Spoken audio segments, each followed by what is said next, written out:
Anyway, my car's been acting up. I took it in for a tune-up. $4,000 later, everything was leaking on the front end. I needed new brakes and all of this shit. So now she's tight as a drum. I get the car back. 2 days later, the engine light comes on. That's all it is an engine light. I'm like, what does that mean?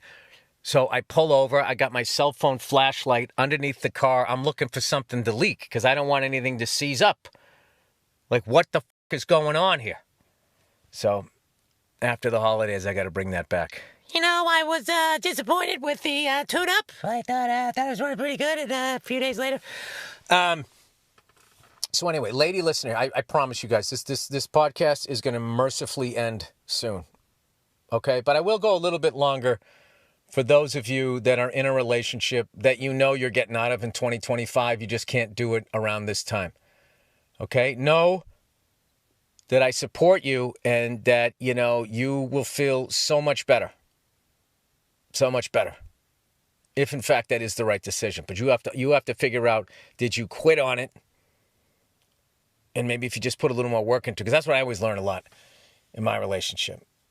You know, when I start feeling like, when you just start looking sideways at the person sitting there next to you, crunching on some veggies, you're hearing that sound in their mouth echoing throughout their head. And you're just sitting there thinking, can you stop chewing those vegetables?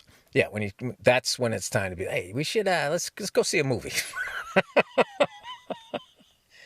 But if you're really with someone who's a fucking asshole, all right, make it your New Year's resolution. I know the holidays are weird, right? This is what you do. You sit them down. I've done this for years. You sit them down. You say, we need to talk, all right? And the guy will be like, all right, where do you want to talk? If you're a guy saying it to a woman, she'll be like, what do you want to talk about? Well, you go, well, not here. It's like, well, that's weird. You can't just say we want to talk. Then they start freaking the fuck out. So if you're going to say we need to talk to a woman, you better be ready to talk right then and there. And then you just say, listen, I've given this a lot of thought. I'm not happy in this relationship. And it's just not right, and it's not something that we can work on. It's just, I don't feel right being with you.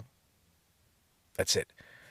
And then like, oh, what did I do? You didn't do anything. You didn't do anything. It's not about what you did or didn't do. It's the vibe. That's what it is. Someday when you meet your soulmate, there's still something that they're going to do that bugs you. It's not what you did. It's too difficult. It's too much fucking work. Take out the fucks. All right? And then that's it. And then you just let them say what they're going to say and cry and go carry on and do all of that shit. But you do not go back in. Do not go back in the house. That's it. It's over. It's a wrap. But, that's it. And then just know that women need to, turn over every fucking stone and blah, blah, blah, blah, blah. And then they're going to get mad, they're going to get angry, and they're going to say mean shit to you, and you just sit there and take it. And as they say that mean shit, and they bring up your family or whatever the fuck they're going to do, you just sit there in your head going like, this is the last time I have to hear this. This is it. No more looking at your dumb face. This is it. And the same thing with the ladies. Oh my God, what's it like when gay people break up? When gay guys break up, is it really quick? Yeah, I don't want to do it either, right? It's just fucking over. And does a lesbian breakup take months? Or is it the other way around? Are the lesbians more dudeish, More guy vibe? Or is that just a stereotype? I don't know. Hey, gay people. Hey, fucking write in. Tell me how the breakups. That's actually, I don't even need you to. I just thought about that. There's some really dramatic straight guys. Fucking go around, woman breaks up with them. Next thing you know, they're sitting down eating mac and cheese. They look out their bay window and the guy's standing there in the bushes. I thought I told you to get out of here. All right, lady listener here. Okay, so we were talking about haircuts. on this podcast. This bald guy. Somehow I'm talking about haircuts. They were talking about how there was this guy. His wife was sitting there with their friends. This is like page 1. Don't do this as a husband, okay? And his wife has a bunch of friends over, right? So what's your job? Your job's to act like she married a really cool, nice, sweet guy that's going to go fetch shit for her. That's what you do. You both know it's a lie, but, you know, it makes her look good in front of her friends. And her friends know you're putting on a show. But just the fact that you're putting on a show, they know that you love her enough to lie to all of them. It's weird. It's how their brains work, I think. These are all just guesses. All right? By the way, I'm sick of people looking shit up on the internet and acting like they found the answer. Okay? No matter what thought you have, there is a website at this point that will agree with it. Okay? What do you want your world to be? You want it to be round? You want it to be flat? You want it to be a cereal bowl? You want it to be shaped like a fucking graduated cylinder? There's a fucking website that will agree with you. You haven't proved anything. There's no rules of libel or slander. There's no degree that you have to get. What the fuck was that guy just doing? Jesus Christ, almost fucking drove right in the back of my car. Yeah, you can just post whatever you want to post. So anyway, this guy goes up, right? He's got his wife's over at their house with the friends, and they were, you know, bitching about how much it cost for them to get their hair done and how men have it easier. You know, the usual woman thing. Men have it easier. We literally die before you do. Well, that's because your fault. All right, lady listener, haircut, blowback. Hi, Bill.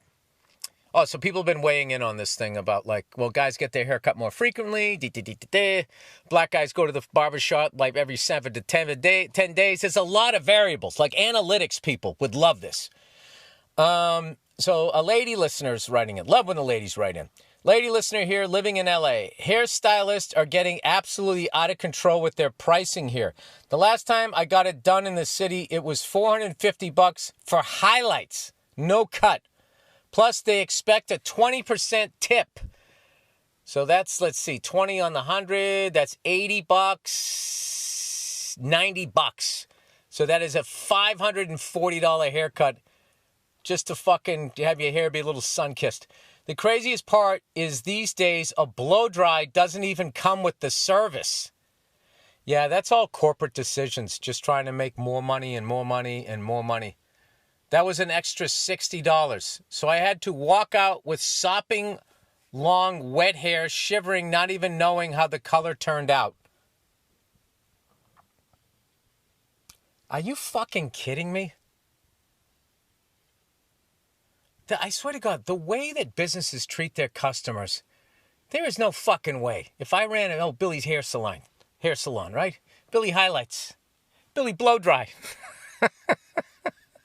There is no fucking way I would do that. No fucking way. I'd have nice, chill, fucking lady vibes going on. And they'd all be pampered like a bunch of fucking queens, like they want to be. And then they'd be psyched and they would come back. And whatever fucking money I was saving by not blow drying their hair, you know, I would make tenfold by word of mouth. They don't fucking get it. All right, anyway, the person goes on. In the last few months, there has been a trend of hairdressers complaining on TikTok, wondering why they are no longer booked and busy. Their complaining has led to a huge response from women explaining to what I just laid out for you. Well, good for you guys. Fuck those assholes. They overcharge and take advantage of the fact that unless you want to go to Supercuts, you're going to have to pay a car payment's worth just to get a job done. I don't feel bad for them not being booked.